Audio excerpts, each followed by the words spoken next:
Hey guys, Edgar Ortega. Today I'm going to do a book recommendation for you.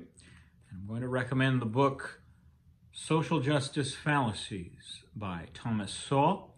This is his newest book. He's written dozens of books. If you aren't familiar with Thomas Sowell, he is a brilliant economist. He is a Black author, and the only reason I mention that is the nature of the subject matter. Now, this is not one of his longest books. In fact, it's probably the shortest book of his that I've read. But I think it's a good thing because I think there is certainly a new generation that needs to discover the work of Thomas Sowell and his many essays and books written on economics and our culture. And in our time, especially when so much of society is concerned with issues in social justice, he writes a brilliant introduction to arguments you don't normally hear, certainly not from many universities or in the mainstream media, but that are common sense and that need to get out there.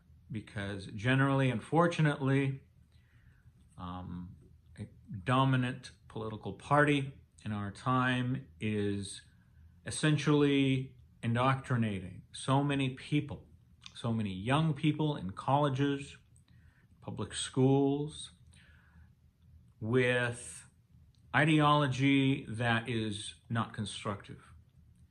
It paints a picture of a world where minorities today are victims of society. We have a president that tells us that the biggest problem in America is white supremacy.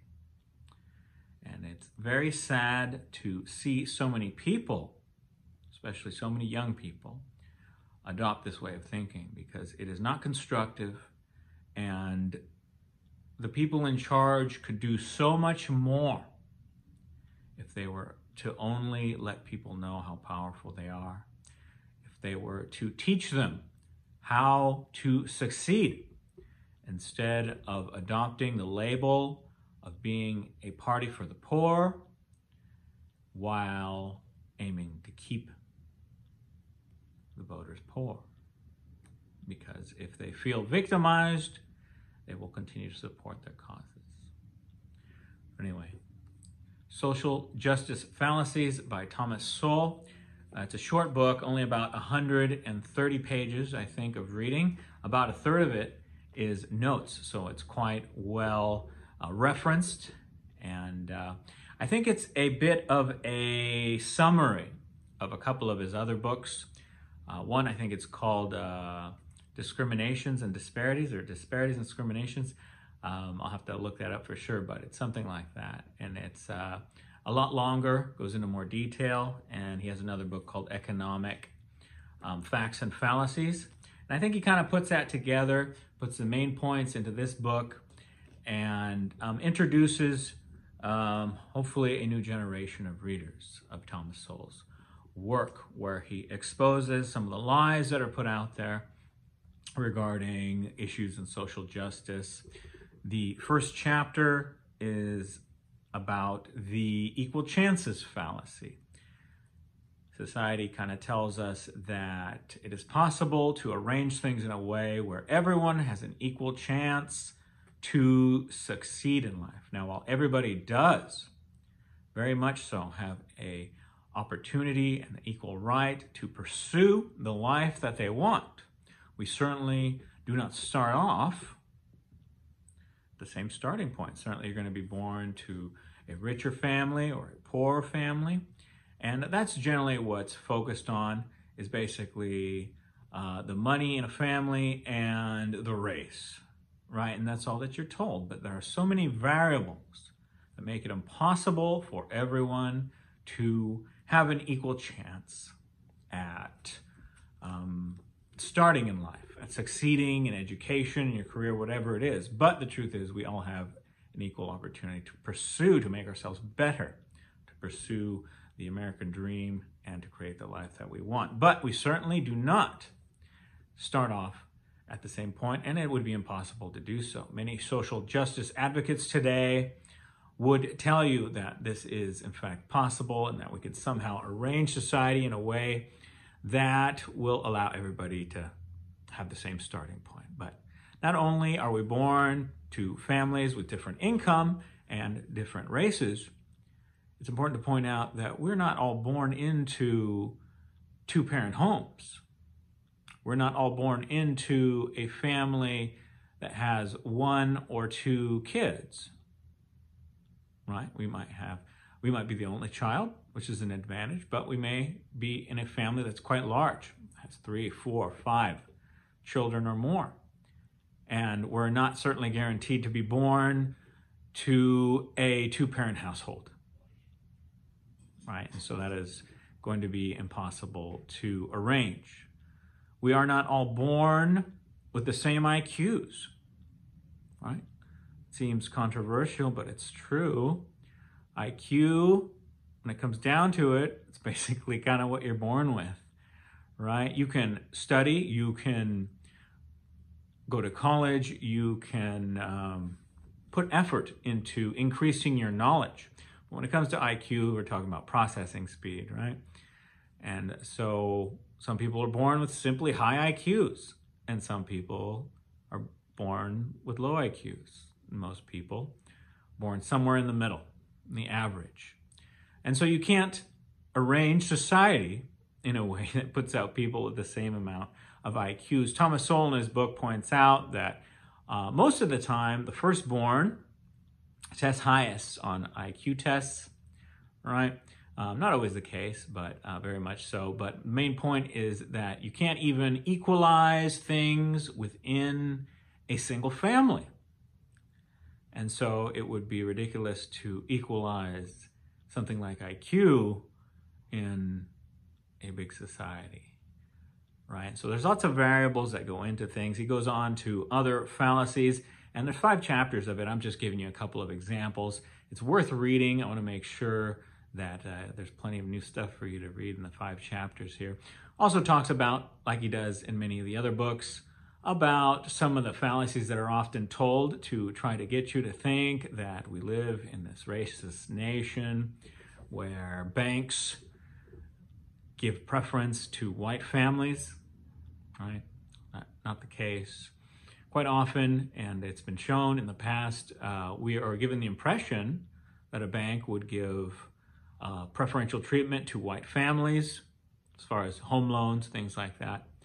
But what you're not shown is the data on, say, Asian families, which on average are given loans at a higher rate than white families, right? What's left out often is the statistics on Indian families, people that come to America from India or that are a next generation connected to India ethnically. They do quite well, as do Asian families. So it's not color, it's not race that determines where you are in life, very much so. It's very cultural. And Thomas Sowell, who is, again, black himself, he's about 93 years old, and he's a brilliant guy.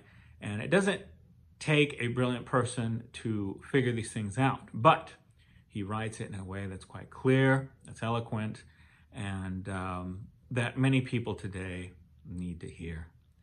It is very sad that today people are encouraged to feel like victims, right? And so there's this resentment that builds up, and the predominant party right now, the Democrat Party, unfortunately has gone very far to the left and is very much encouraging this resentment, this anger. It gives many emotional arguments to almost guarantee that people will side with them in order to maybe show that they're on the right side of things, because the media, colleges, people at work, right? They're all going to be speaking the media points, and everybody wants to fit in, right? And so a lot of people adopt these ways of thinking innocently by what their friends think, right? Or by what the news tells them.